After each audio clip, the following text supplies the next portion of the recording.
At the same time, we are honored to have been joined by Dr. Jamil Khan, his former ambassador. Dr. Khan, thank you very much for your time, also for being with us on the show tonight. Really, let me proceed with the discussion. Dr. Khan, we saw earlier protests back in 2021 also against those three farm laws, which Prime Minister Modi at that particular time said while he announced those particular three laws to be repealed. Later on, he said they were actually for the benefit of the farmers overall, specifically towards the small farmers. They had a beneficial effect, but they were unable to convince the farmers. So what were those major contentious or sticking points in those farm laws that actually made the farmers protest at that particular time? No, basically the farmer, what they are demanding even now and what they are protesting is that last time out of three, only one demand, or partially their demand was met, and the remaining demand they were still awaiting for that.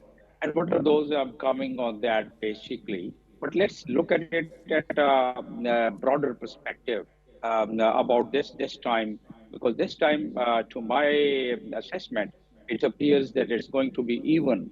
It would attract even more people towards this protest, because last time there were more than 1 million farmers who had marched towards Delhi, the capital, and there were about 100,000 tractors. They were part of the procession and protest. More than 200 horses were part of the protest and procession.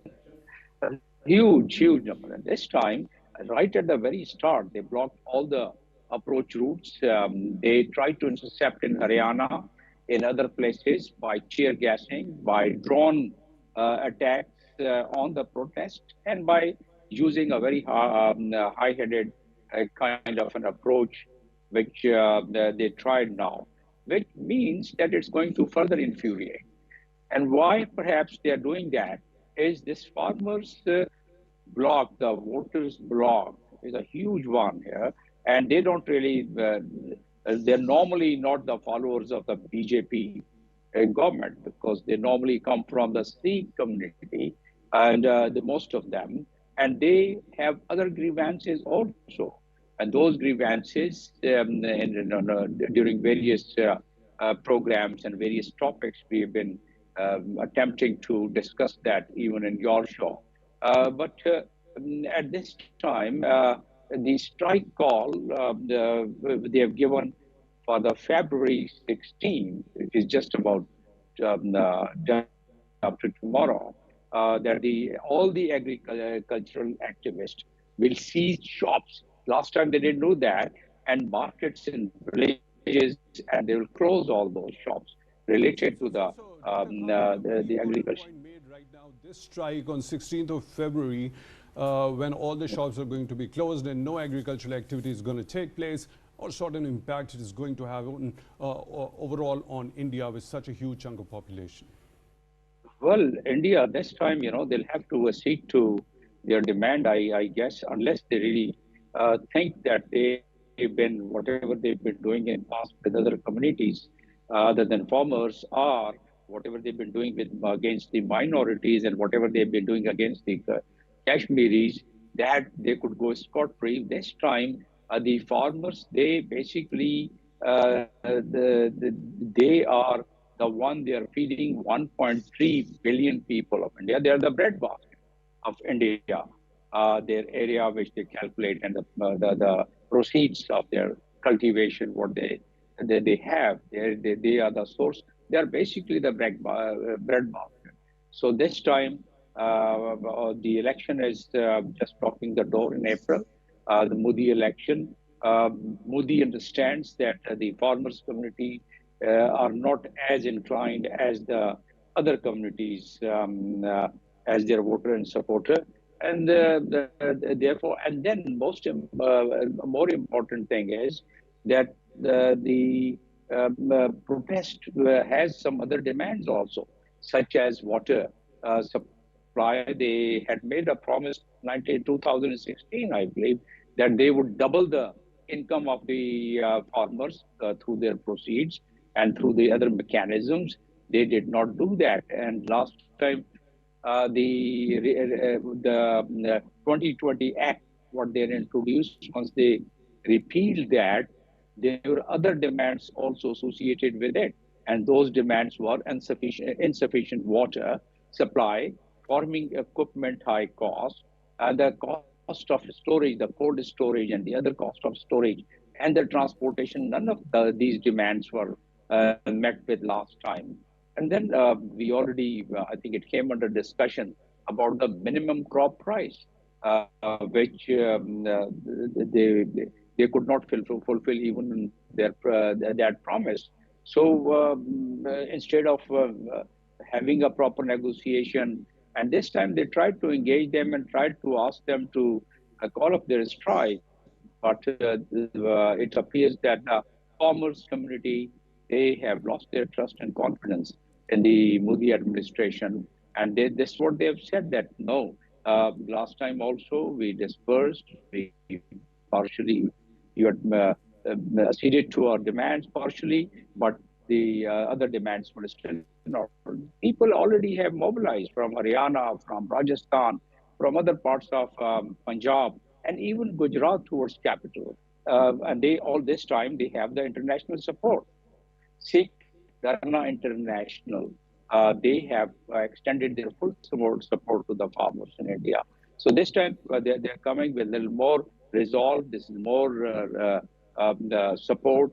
And this time it appears that all the barriers which is being laid, the fence which is being laid, the fortification of Delhi, it appears probably that this time they will really cause more casualties, and which would further infuriate the whole this mechanism of the protest.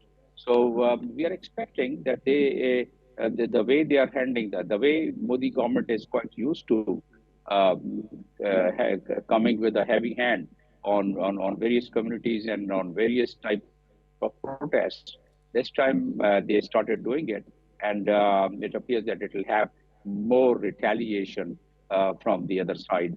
And that retaliation to what extent the administration, Modi administration, would be able to handle it. The time would tell. Next couple of days are very important. The families are also, they have announced that they're going to honour the dead people, the death of the people last time, what those people who died, they are going to have the mourning sections of those people as well. So that means they will also demand about the cases to be finalized and the compensation to be finalized. So many things are associated this time with this protest here. Dr. Khan, your point is well received. I'll come back. Right, Dr. Khan, if there is so much dependence of India, as you already mentioned also, it's a breadbasket for the entire population of India.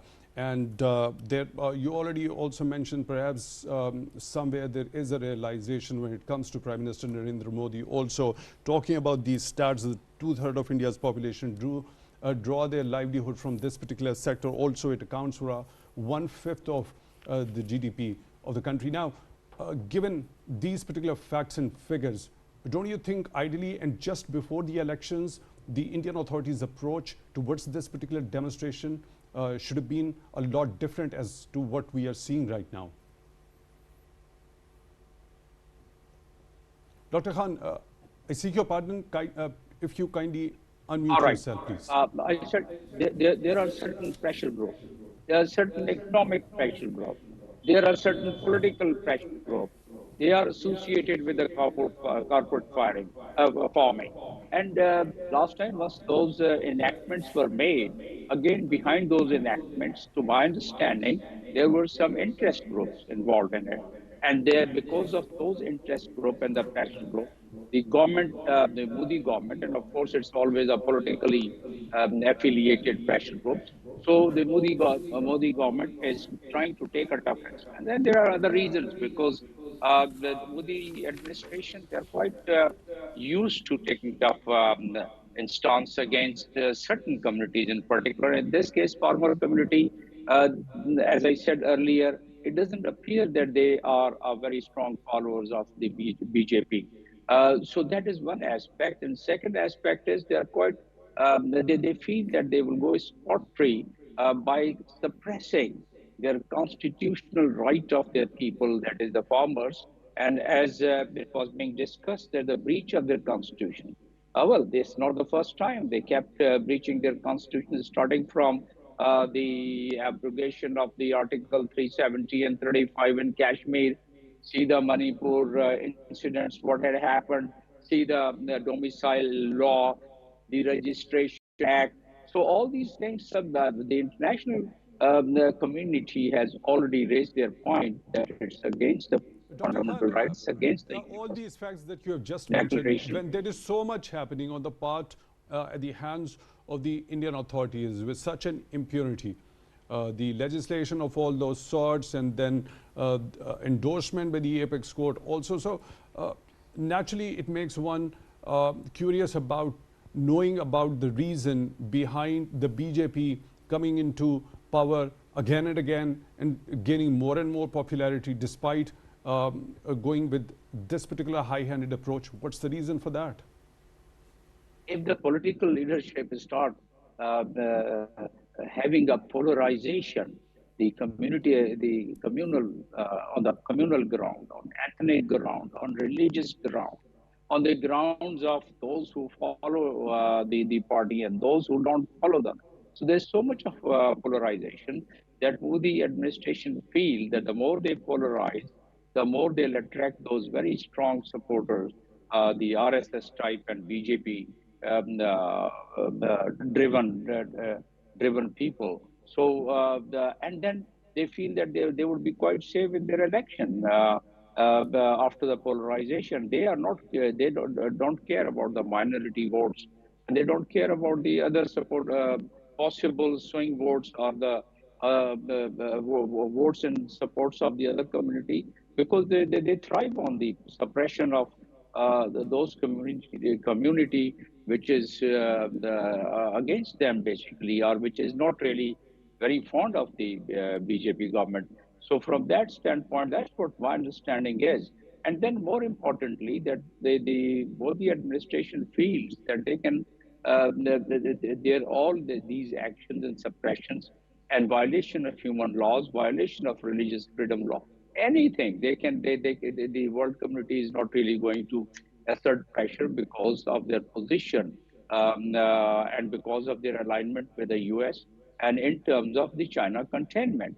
So it boils down on a geopolitical landscape. It boils down to that point, and that's the reason they are trying to be very hard on these protests. But so far as the breadbasket is concerned, they might be under the illusion, the administration, the Modi administration, that perhaps they'll be able to control it because this time the government side is also well prepared. The farmer side is well prepared.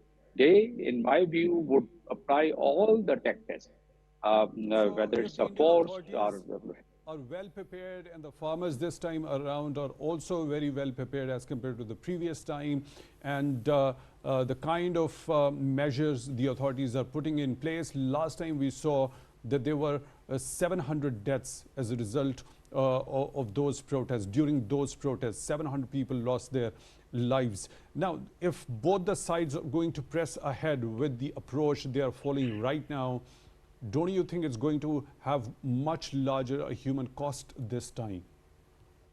now, that's right. The Modi administration perhaps are just weighing all these pros and cons, and their institutions which have been assigned to really deal with it with a very heavy hand, they must have worked out all these pros and cons.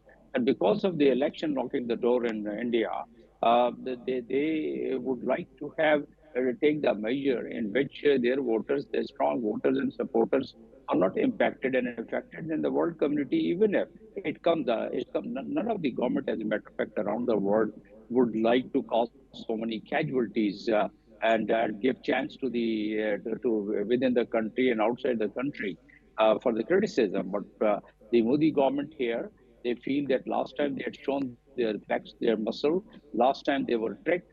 This time again, Modi administration would like to really first try the dialogue as any other government does, and also they will try and just take them again this time. But what I was mentioning in the previous segment, that they were given this understanding that you call off the protest. Yesterday they were given that understanding. Call off the protest, and we are going to accede to your demands. And they said no. Last time you did not do it. This time, unless all the demands are met with, we are not going to really call it off. So I guess they are heading towards a clash with the So if they're heading towards protesters, a and clash, and if that results into an unfortunate, huge human cost at the end of the day, don't you think it's going to adversely affect the prospects of BJP in the upcoming general elections? well, that's what I was giving my analysis, that BJP government has the complacency that they have their strong voters and supporters block, and they really would not be impacted much. Rather, they will be known to be a very tough government against any of these demonstrations. So, but that could be what could be their mind, and their planning. But otherwise, the next crop sowing would start after about 1 month. The farmers are not in a rush, and they can very conveniently stay there at least for a month. And of course, last time they continued for several months. This time, let's see how they are handled, and how the farmers this time, because farmers this time, as I was mentioning, they are also supported by some international organizations, six organizations. So this time they have a little more encouragement than what they had last time. So from that point of view, I feel that Modi government, if they don't succeed politically, they are going to use more force, and as a result, more casualties, and as a result, more mishandling, which is a natural consequences of such actions. Right, Yeah. Ms. Nida. Dr. Khan, now, as Ms. Nida has said that she foresees a bloodbath happening over there, and if this particular matter is not going to be resolved at home, do you see any sort of foreign intervention in order to mediate and reach to a certain logical conclusion? Well, the foreign intervention, I think we cannot expect. But yes, foreign criticism could start pouring in. But those criticism is not really of any impact with the Indian administration, particularly in particular the Modi administration. So to that extent, yes. But the fact is that what is the cost and benefit which Modi administration would be calculating about it. So if they want to show that they are a very strong administration, and they can, quell these voice of millions of people and their genuine demands, then in that case, for just to protect the interest of certain pressure groups of corporate farming and other pressure groups of the cold storage chain, transportation. So all those components, which are in billions and millions in terms of its dollar value.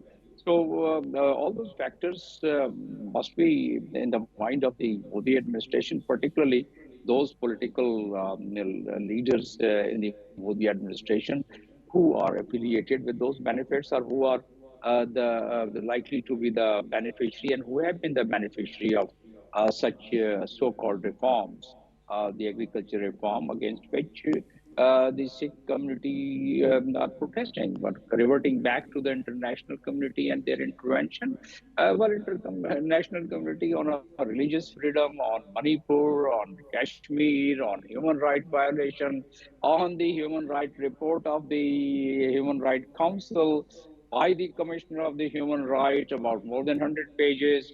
So, and also so many dossiers which are there. But the Modi administration feels that they are allied with the United States for the purpose of the containment of China. And because of the geopolitical landscape, they can get free. They can just do whatever they would like to, even against their own articles of the Constitution. So in that case, these were the dots one could connect and feel that they are not going to really refrain. Perhaps they are not going to accede to all the demands which the protesters are making, and therefore the clash seems to be in the offing. There's hardly anything because they're not going to. Why are they fortifying the capital even in a much stronger manner than what it was last time? So that once that is breached, the fortification is breached, the next step for any law enforcing agencies at the ground, they have to retaliate. And once they retaliate, whatever orders from the political leaderships they have, the administration of capital has, they would accordingly try to stop that breach or take action and the measures. And once they take actions and the measures against the millions of protesters, then in that case, if nothing else, obviously last time also they fired, last time also they used massive tear gassing, they used massive